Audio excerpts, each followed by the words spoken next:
The dust cloud appeared on the horizon just as Zachary Xander finished burying his ranch foreman, and he knew without looking up that trouble or providence was heading his way. He straightened from the freshly turned earth, removing his hat and wiping the sweat from his brow with a forearm already caked in grime. The August heat of 1882 beat down mercilessly on the Utah landscape, making everything shimmer like a mirage. His ranch stretched out behind him, 500 acres of struggling cattle operation that he'd built with his own 2 hands over the past 6 years. Now, with Thomas gone, taken by a rattlesnake bite 3 days prior, Zachary faced the impossible task of running it alone. He watched the dust cloud grow closer, eventually resolving into a single figure on foot. Not a horse, not a wagon, just someone walking across the brutal terrain between Provo and his ranch. Fool's errand in this heat. As the figure approached, Zachary realized it was a woman, her dark dress tattered and dusty, a small bundle clutched to her chest. She stumbled once, caught herself, and kept coming with a determination that reminded him of his mother. When she finally reached the gate post, she grabbed it with one hand to steady herself. Her face was sunburned and streaked with dust, her dark hair falling loose from what had once been a proper bun. But her eyes were clear and direct when they met his. "Mister," she said, her voice hoarse but steady, "I am looking for work, any kind of work. I can cook, clean, mend, work with animals. I learn fast, and I will work harder than anyone you have ever hired." Zachary found himself staring, not at her disheveled appearance, but at the timing of her arrival. He had spent the last 3 nights lying awake, praying for help he knew he could not afford to hire. The ranch was barely breaking even, but without help, he would lose everything. He had literally asked God to send someone, anyone, who could help him hold this place together. "What is your name?" he asked. "Jennings," she replied. "And before you turn me away, I know I do not look like much right now, but I promise you if you give me a chance, I will prove my worth." "Where did you come from?" "Provo. I have been staying at the boarding house, but my money ran out 2 days ago. The proprietor suggested I might find work at one of the ranches." She shifted the bundle in her arms. "I walked to 3 other places before this one. They all turned me away." Zachary studied her more carefully.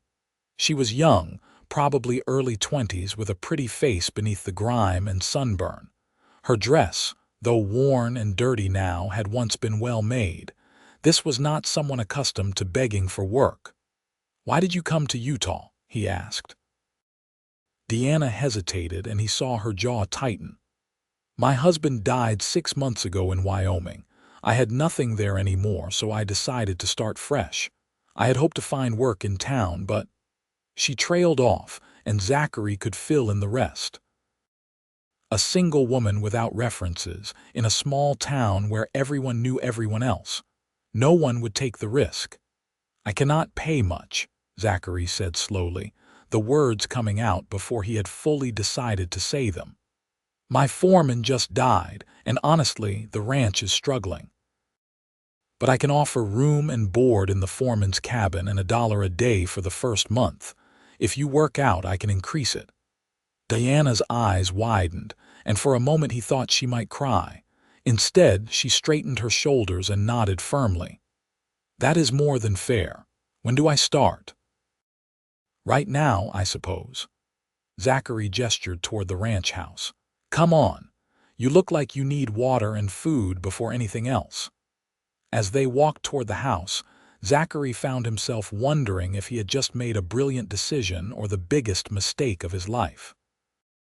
He had never hired a woman to work a ranch before, and he had no idea if Jennings could actually do half the things she claimed.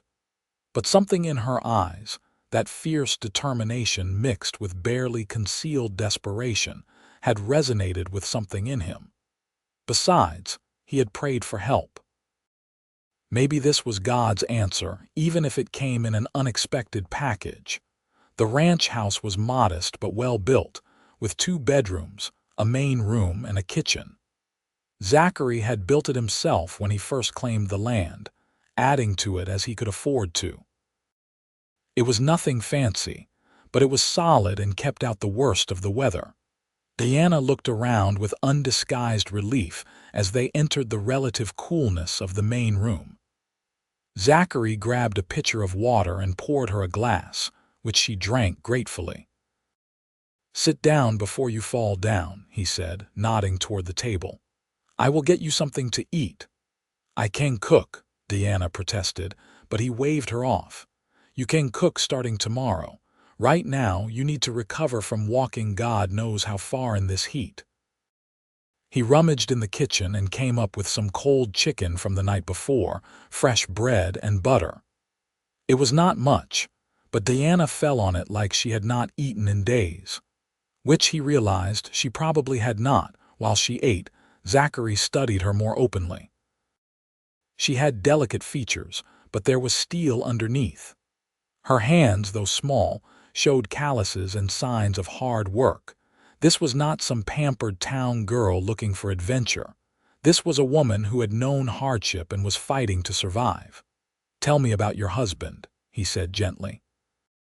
Diana paused, a piece of bread halfway to her mouth. She set it down carefully and took a breath. "His name was Robert. He was a good man. We married young, maybe too young. He worked in the mines near Rock Springs. There was an accident." Her voice remained steady, but her hands clenched together. "They gave me $50 and his personal effects. That was 6 months ago. I tried to stay, tried to find work, but a woman alone in a mining town." She shrugged. "I sold what I could and came to Utah because I had heard there were opportunities here. I was wrong, but I am too stubborn to give up." "How old are you?" Zachary asked. 23, old enough to know how to work and young enough to still be strong. She met his eyes squarely. "And you?" 28. Old enough to have built this ranch and young enough to still be fighting to keep it. He smiled slightly. "I inherited some money when my father died, bought this land, and spent the last 6 years trying to make it profitable. It has been harder than I expected. What do you need help with most?" Diana asked. Zachary laughed without humor. "Everything. The cattle need tending, fences need mending. The garden has gone to weeds because Thomas and I were too busy with everything else. The house is a disaster because I barely have time to sleep, let alone clean. The barn needs repairs before winter. The list goes on." "Then we had better get started," Diana said, pushing back from the table. "Show me where I will be staying and then show me what needs doing." "You should rest," Zachary protested, "at least for the rest of today." Diana shook her head firmly. "If I am earning room and board, I am going to earn it. Besides, idle hands will not help either of us." Zachary found himself smiling despite himself. Maybe God had known exactly what he was doing after all. The foreman's cabin was small, just one room with a stove, a bed, a table, and a chair. But it was sturdy and private, set about 50 yards from the main house. Diana looked around it with obvious satisfaction. "This is perfect," she said. "Better than anywhere I have stayed in months." "It needs cleaning," Zachary said apologetically. "Thomas was not much for housekeeping." "Then I will clean it this evening. Right now, show me the ranch." They spent the next 2 hours walking the property, Zachary pointing out the various buildings and explaining the operation. He had about 200 head of cattle scattered across the grazing land, along with a dozen horses. There was a large barn, several outbuildings, and extensive fencing that always seemed to need repair. A creek ran through the property, providing water for the animals and irrigation for the small vegetable garden. Diana asked intelligent questions, taking in everything with sharp attention. She had clearly been around ranches before, even if she had not worked on one. When they reached the vegetable garden, now mostly overtaken with weeds, she clicked her tongue disapprovingly. This is a waste. With a good garden, you could feed yourself almost entirely and save money on provisions from town. I will start here tomorrow, after I get your breakfast made and the house tidied. I hired you to help with the ranch, not be my housekeeper, Zachary said. Deanna turned to look at him. You hired me to work, and work is what I will do. A clean house and good meals will help you work better. A productive garden will save money that can go back into the ranch. It is all connected, Mr. Xander.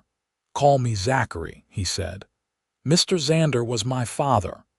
Zachary, she repeated, and he liked the way his name sounded in her voice. And you should call me Deanna. That evening, after Deanna had cleaned her cabin to her satisfaction, and Zachary had tended the horses, they met in the main house kitchen. Deanna insisted on cooking dinner despite her exhaustion, and produced a meal of fried potatoes, eggs, and biscuits that was simple but delicious.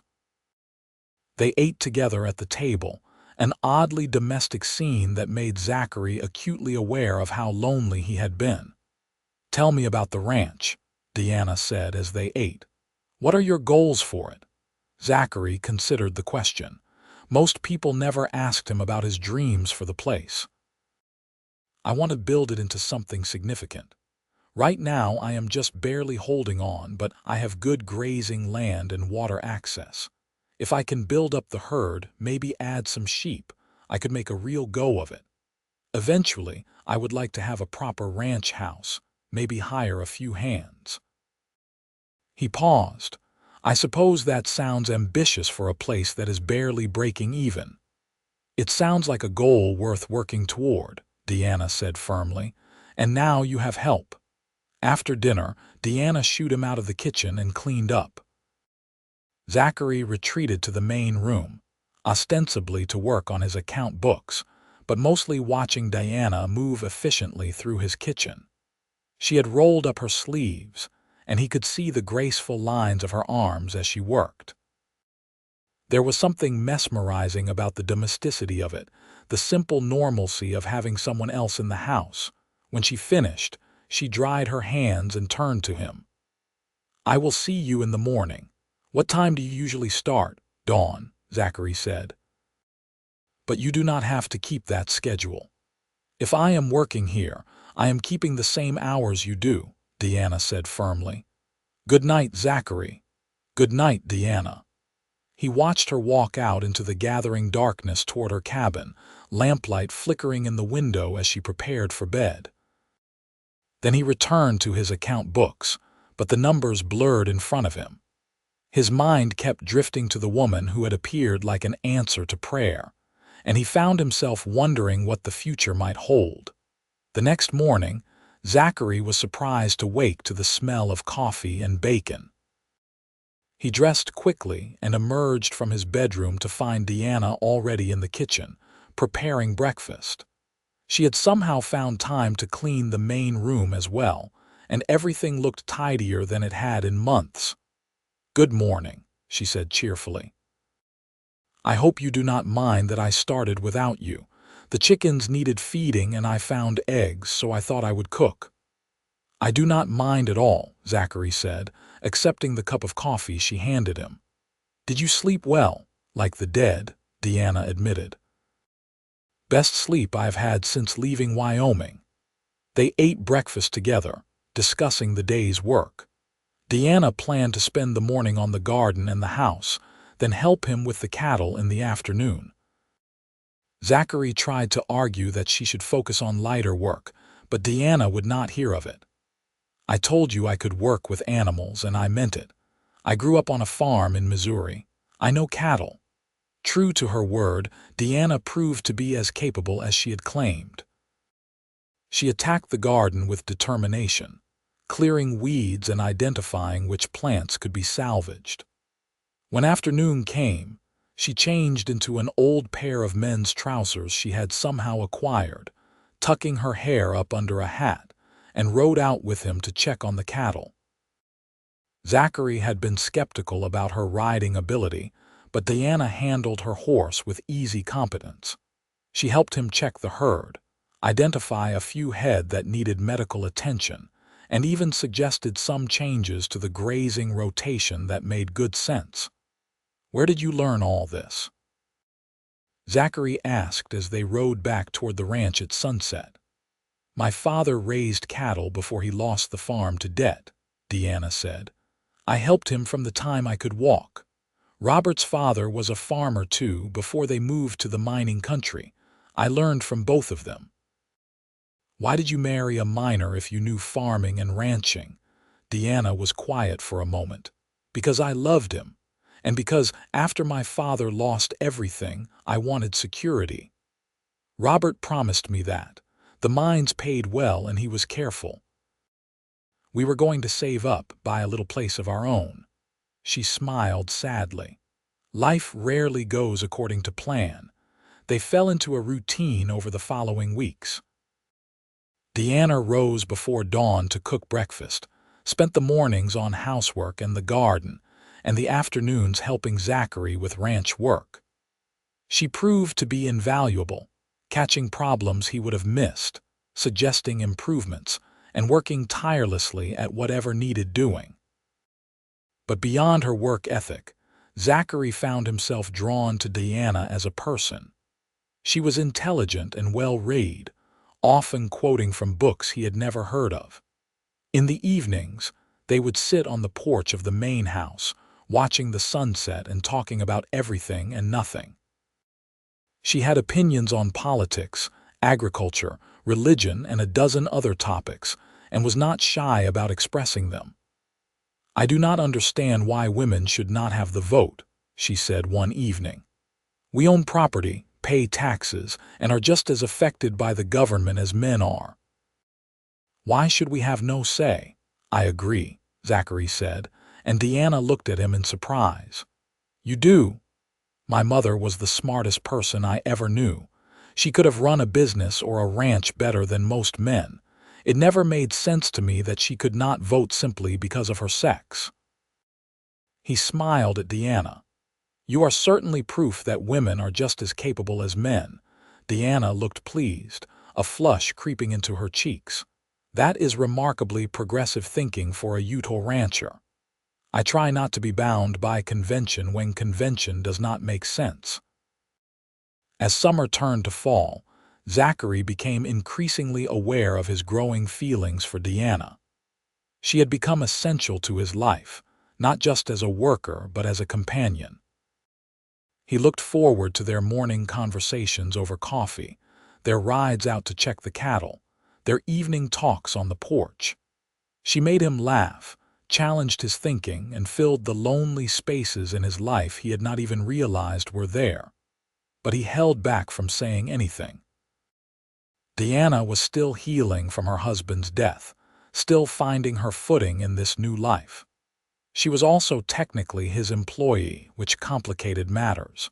He did not want her to feel pressured or obligated.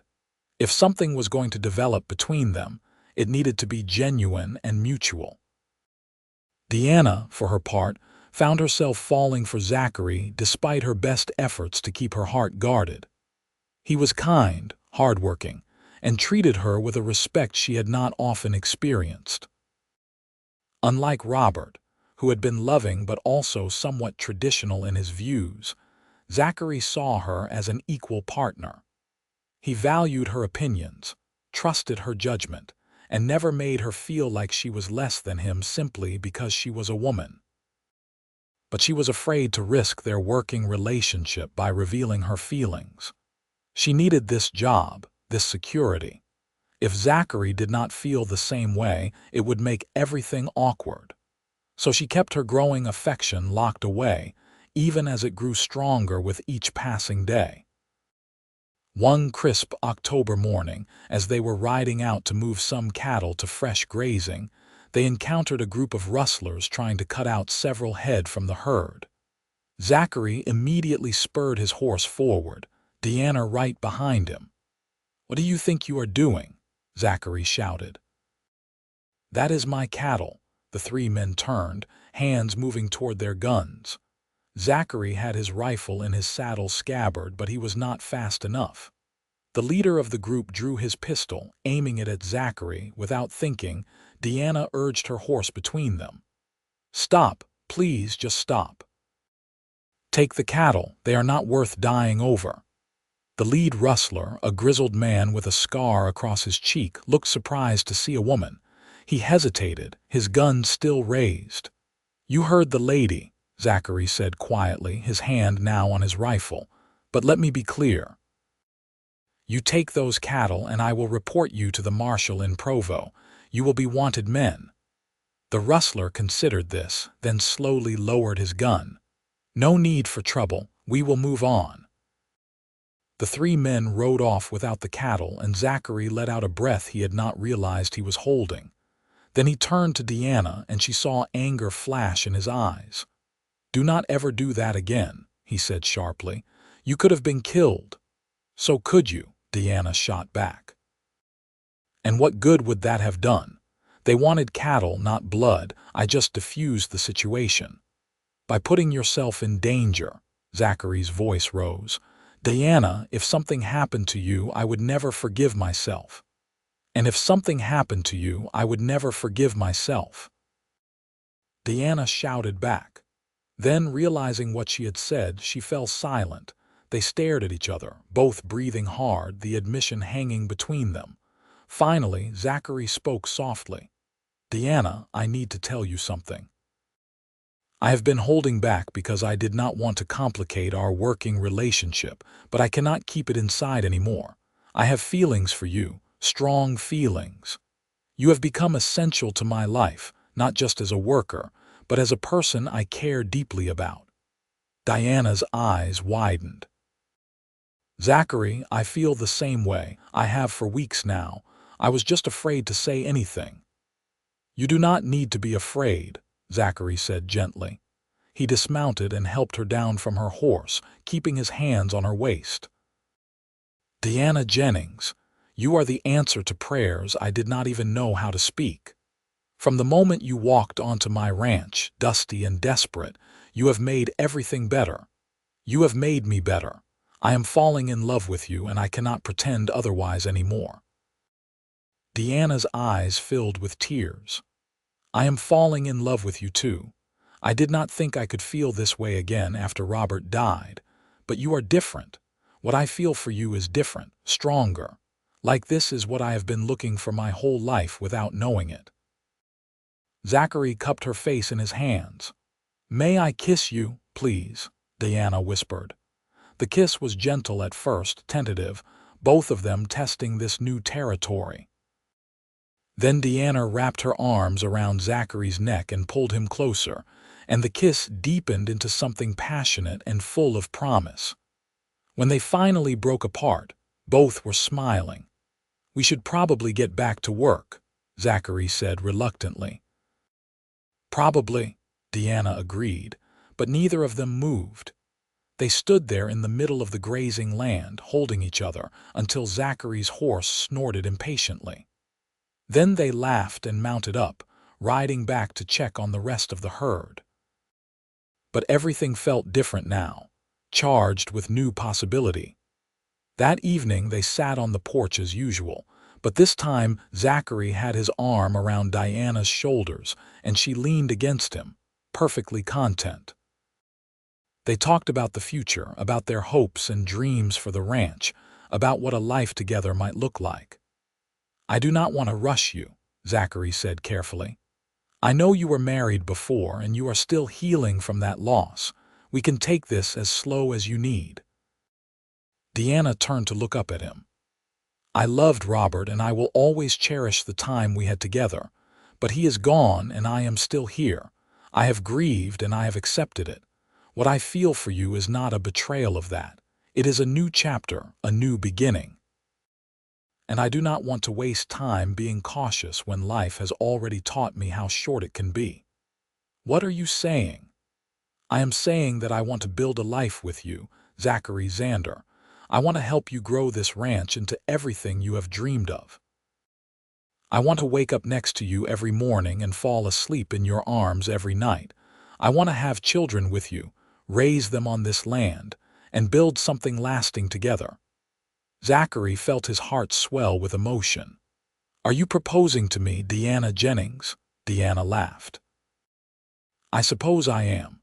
What do you say, Cowboy? Will you marry me?" "Yes," Zachary said without hesitation. 1,000 times yes. He kissed her again, longer and deeper this time, pouring all his love and gratitude and hope into it. When they finally broke apart, both were breathless. "We should do this properly," Zachary said. "Go into Provo, get a license, find a preacher. Or we could ride into town tomorrow and do it all at once," Deanna suggested. "Why wait?" Zachary laughed. "You are impatient.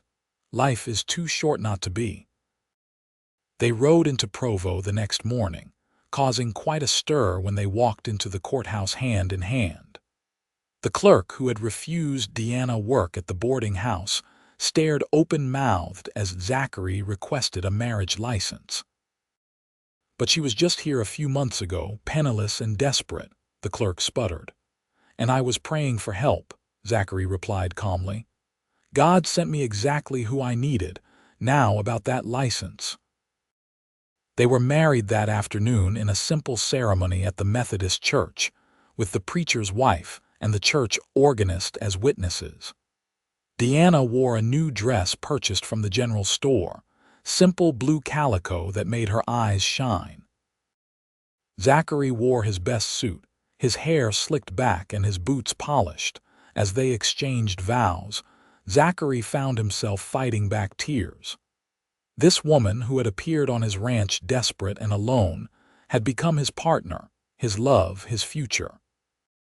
When the preacher pronounced them husband and wife, Zachary kissed Deanna like his life depended on it, earning delighted laughter from their small audience. They spent their wedding night at the boarding house in Provo, in the same place Deanna had run out of money months before. The irony was not lost on either of them, and they laughed about it as they climbed the stairs to their room. "I could not afford a single night here when I arrived," Deanna said. "Now I am here as a married woman with a home and a future." "Our future," Zachary corrected, pulling her close. "Everything I have is yours now. The ranch, my heart, all of it."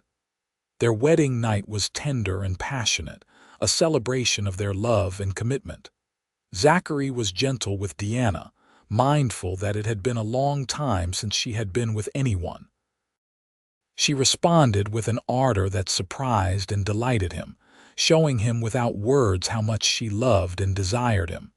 Afterward, lying in each other's arms, they talked about the future. They would work the ranch together, build it up over the years. Maybe hire some hands when they could afford it, have children, grow old together on the land they both loved. "I cannot believe this is real," Deanna murmured. 6 months ago, I was a widow with no prospects and no hope. Now I am married to a wonderful man with a home and a purpose."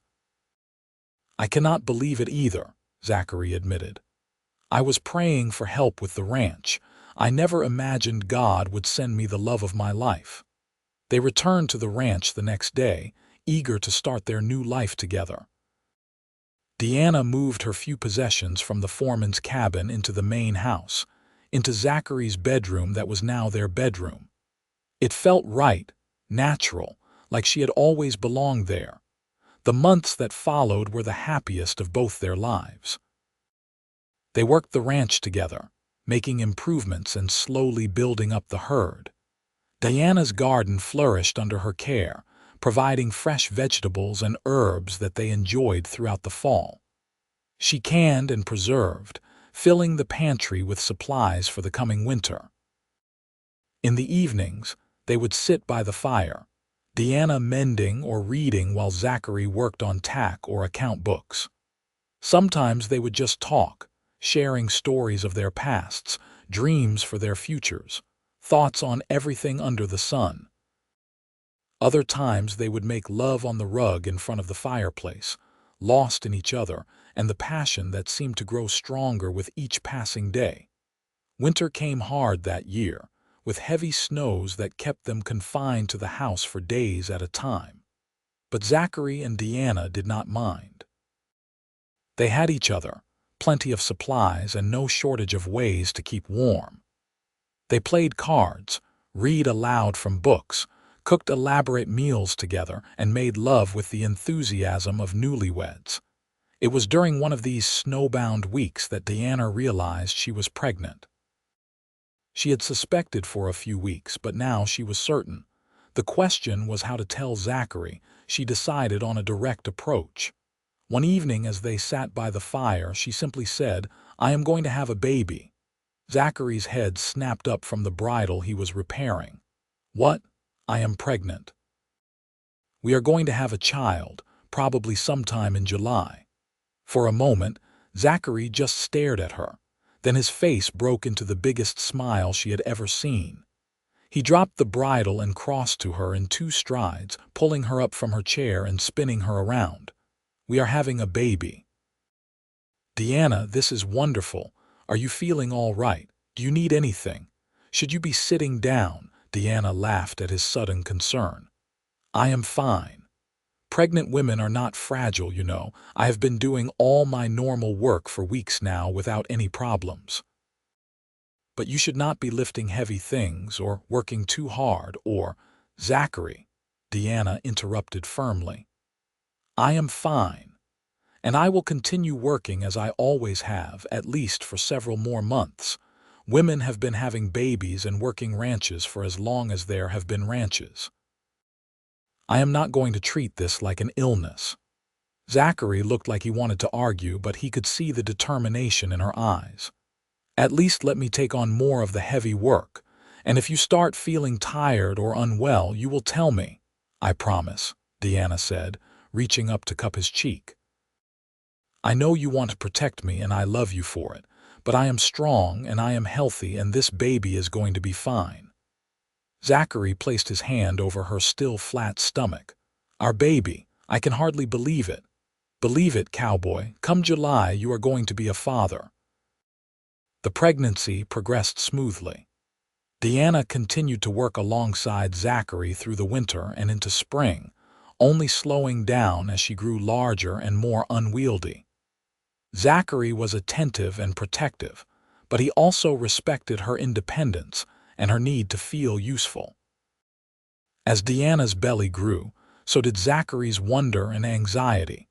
He would lie awake at night, his hand on her stomach, feeling their child move and kick. He prayed constantly for a safe delivery, for a healthy baby, for Deanna to come through it all unharmed. What if something goes wrong?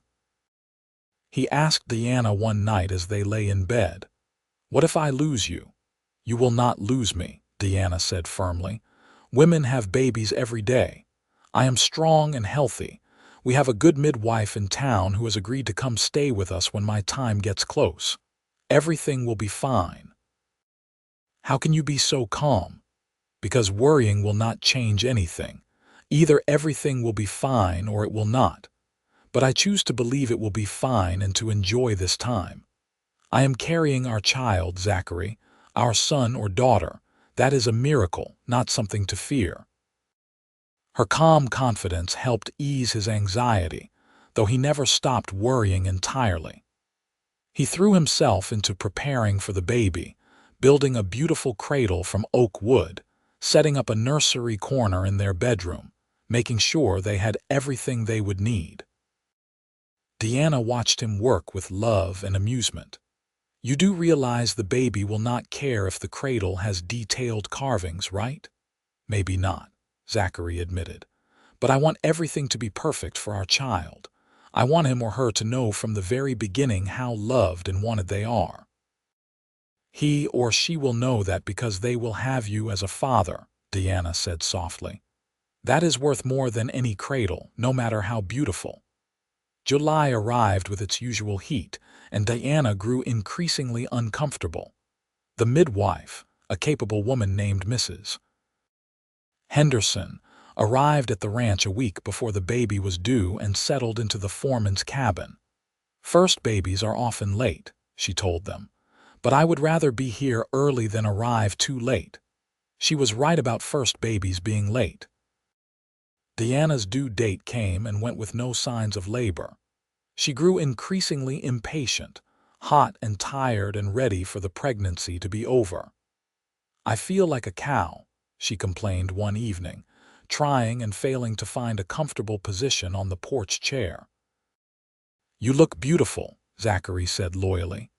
"You are a terrible liar," Deanna replied, but she smiled despite herself. 2 days later, in the middle of the night, her water broke. Zachary woke to Deanna shaking his shoulder. "It is time," she said, and he heard the nervousness in her voice beneath the calm. Zachary threw on his clothes and ran to fetch Mrs. Henderson, who arrived within minutes. She shooed Zachary out of the bedroom and got to work, examining Deanna and timing her contractions. "Everything looks good," she reported, "but it will be a while yet. First babies take their time." She was right about that too. The labor lasted all through the night and into the next day. Zachary paced the main room, jumping at every sound from the bedroom. He could hear Deanna breathing through contractions, occasionally crying out when the pain was particularly bad. It was torture, knowing she was suffering and being unable to help. Finally, after what felt like an eternity, he heard the sound he had been waiting for. A baby's cry, strong and healthy and indignant at being thrust into the world. Moments later, Mrs. Henderson emerged with a smile. "You have a son, strong and healthy, and your wife did beautifully. She is tired but well." Zachary rushed into the bedroom. Deanna lay on the bed, exhausted but glowing, their son cradled in her arms. The baby was red-faced and wrinkled with a surprising amount of dark hair. "Meet your son," Deanna said softly. Zachary approached slowly, almost reverently. He had never seen anything more beautiful than his wife holding their child. When Deanna passed the baby to him, he felt his eyes fill with tears. "He is perfect," Zachary whispered. "Absolutely perfect. We need to name him," Deanna said. They had discussed names during the pregnancy but never quite decided. Now, looking at his son's face, a name came to Zachary. "Thomas," he said. "Thomas Zachary Xander, after the man whose death brought you into my life." Diana's eyes filled with tears. "That is perfect, Thomas, it is." Little Thomas was a good baby, healthy and content. He nursed well and slept reasonably, though like all newborns, he had his fussy periods. Zachary was a devoted father, walking the floor with his son at night when Deanna was too exhausted, changing diapers without complaint, and staring at the baby with undisguised wonder. "I cannot believe he is ours," he would say, watching Thomas sleep in his carefully crafted cradle. "I cannot believe we made this perfect little person." Deanna recovered quickly from the birth, eager to get back to her normal activities. Mrs. Henderson stayed for 2 weeks to help out, teaching Deanna about nursing and infant care, making sure there were no complications. When she finally left, she did so with a smile. "You two are going to be just fine," she said. "You have a strong family here." Life settled into a new rhythm with a baby in the house. Deanna learned to work with Thomas strapped to her back or sleeping in a basket nearby. Zachary adjusted his schedule to be closer to the house, taking on tasks that kept him within earshot, in case Deanna needed help. As Thomas grew from infant to baby to toddler, the ranch grew as well. With Diana's help and clever management, Zachary was able to expand the herd and make improvements to the property. They hired a young ranch hand named Peter to help with the heavier work, giving them more time to focus on their growing family. When Thomas was 2, Deanna became pregnant again. This time the pregnancy was easier, partly because she knew what to expect and partly because she was not trying to prove anything. This time Zachary was less anxious, having been through it once before. Their second child, a daughter they named Caroline Deanna Xander, arrived on a cool October morning after a mercifully short labor. She was smaller than Thomas had been, with a head full of blonde hair and her mother's blue eyes. "Now we have one of each," Deanna said contentedly, nursing Caroline while Thomas played at her feet. "Our family," Zachary said, looking at his wife and children with overwhelming love. "Everything I ever wanted and more than I ever dreamed possible." The years passed in a blur of work and love and growth. The ranch prospered, allowing them to build a proper ranch house with multiple bedrooms and modern conveniences. They added more cattle, some sheep, and even experimented with crops. They hired more hands as needed, building a successful operation that supported them comfortably. Thomas grew into a serious boy who loved the ranch and followed his father everywhere, learning the business from the ground up. Caroline was more adventurous, always exploring and asking questions and pushing boundaries. They added 2 more children over the years, another son named William and a daughter named Grace. Through it all, Zachary and Deanna's love only grew stronger. They still sat on the porch in the evenings, though now they were often surrounded by children and dogs and the pleasant chaos of family life. They still talked about everything, still challenged each other, still made each other laugh. "You remember the day you walked onto this ranch?" Zachary asked one evening, watching the sunset paint the sky in shades of gold and rose. "Every detail," Deanna said, smiling at the memory. "I was so desperate, so afraid you would turn me away. I had no idea I was walking toward everything I had ever wanted." "I was praying for help," Zachary said. "I was alone and overwhelmed and afraid I was going to lose everything, and then you appeared like an answer to prayer." "We saved each other," Deanna said softly, taking his hand. "You gave me a home and a purpose when I had nothing. I gave you help and partnership when you needed it most. But more than that, we found love. Real, lasting, true love. The kind of love people write songs about," Zachary agreed. "The kind of love that builds empires," Deanna added, gesturing to the ranch spread out before them. "Look what we have created together. Not just the ranch, but our family, our life. This is what I was meant for. You are who I was meant to be with." Zachary pulled her close and kissed her, a kiss full of years of love and passion and partnership. When they broke apart, both were smiling. "I love you, Deanna Xander. I loved you from the moment you stumbled onto my ranch, dusty and desperate and determined. I will love you until the day I die and beyond. I love you, Zachary Xander. You are my partner, my love, my home. Everything good in my life started the day you took a chance on a desperate widow begging for work." They sat together as the sun set, surrounded by the evidence of their life together. The house they had built, the land they had cultivated, the children playing in the yard. It was not the life either of them had planned, but it was so much better than anything they could have imagined. Thomas grew up to take over much of the ranch operations, allowing Zachary to slow down as he aged. He married a sweet girl from town and brought her to live on the ranch, building a house of his own on the property.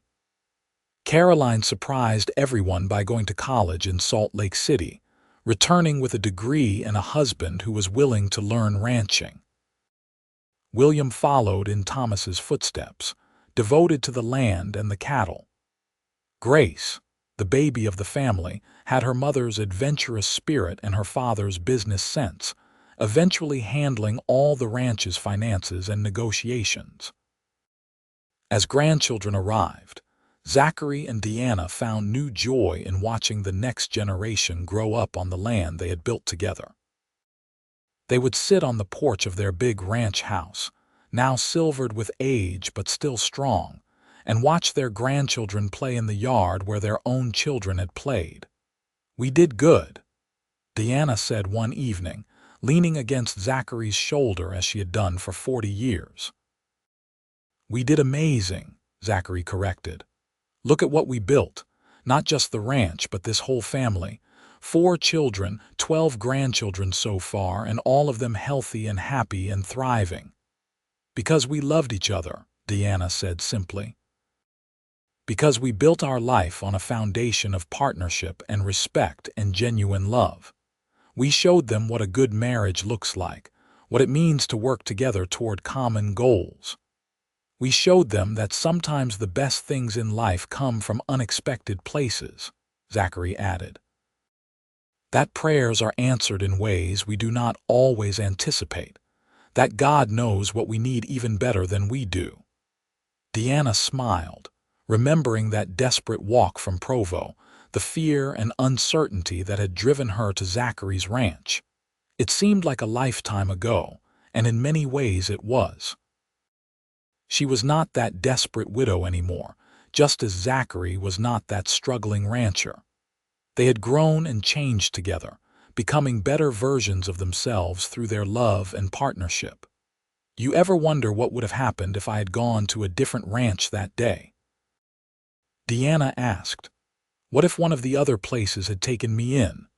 Then I would have lost everything, Zachary said simply. The ranch would have failed and I would have had to start over somewhere else. But more importantly, I would have missed out on you, on this life we built together. That is the real tragedy that did not happen. And I would have ended up in some other situation, probably less happy, Deanna said. I might have survived, but I would not have thrived the way I did with you. We were meant to find each other, Zachary. I truly believe that. So do I, Zachary said, kissing the top of her head.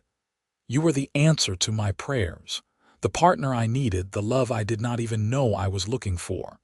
Everything good in my life flows from that day you walked onto my ranch. They sat in comfortable silence, watching the sun set over the land they loved. Inside the house, they could hear the sounds of family. Their daughter Grace preparing dinner, grandchildren laughing and playing, the everyday noise of a full and happy home. No regrets. Deanna asked, a question she had asked many times over the years. Not a single one, Zachary replied, the same answer he always gave. You, not one, Deanna confirmed, except maybe that I did not find you sooner. We found each other when we were ready, Zachary said wisely. If we had met earlier, we might not have appreciated what we had. Everything happened exactly as it should have.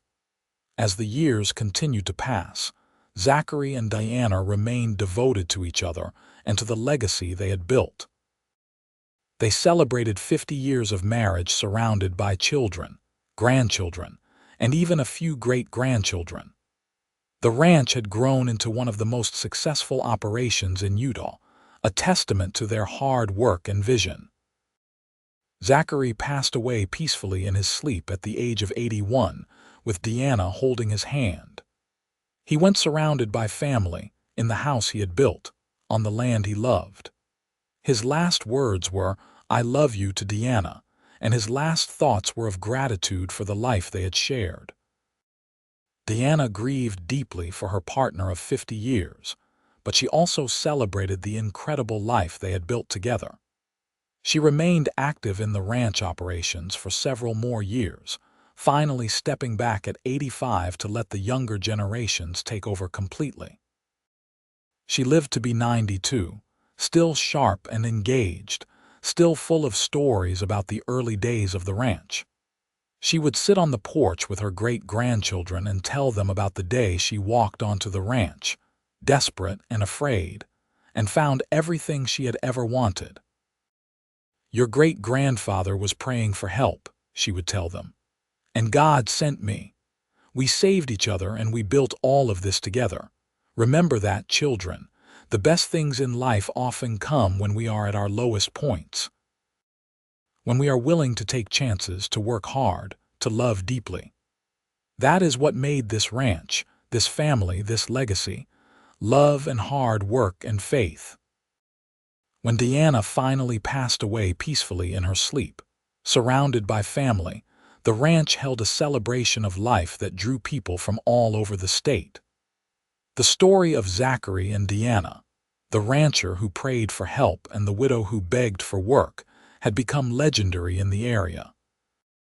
They were remembered not just for building a successful ranch, but for the love story that had made it all possible.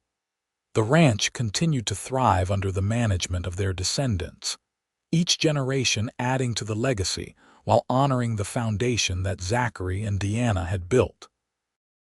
The original ranch house was preserved as a museum of sorts, with photographs and artifacts from the early days displayed proudly. And on the mantel in the main room, in a place of honor, sat a simple wooden sign that Zachary had carved during their first year of marriage. It read, "God answers prayers in unexpected ways. Here is where our answer began." It was a fitting tribute to a love story that had started with desperation and prayer, and had grown into something beautiful and lasting. Zachary had prayed for help, and God had sent Deanna. She had begged for work, not knowing she was walking toward her destiny. Together, they had built not just a ranch, but a family, a legacy, and a love that would endure for generations. Their story became the foundation of everything that came after, a reminder that the best things in life often come from the most unexpected places, and that love, when built on a foundation of partnership and respect, can weather any storm and last a lifetime. The ranch they built together stood as a monument to what two people could accomplish when they worked together toward common goals, when they loved each other deeply and truly, and when they had faith that everything happens exactly as it should. And though Zachary and Deanna were gone, their love lived on in every acre of the ranch, in every descendant who carried their blood, in every story told about the cowboy who prayed, and the widow who walked through the dust to find him. It was a love story for the ages, set against the backdrop of the Wild West, proving that sometimes the greatest adventures are not found in gunfights or gold rushes, but in the quiet courage of two people building a life together, one day at a time.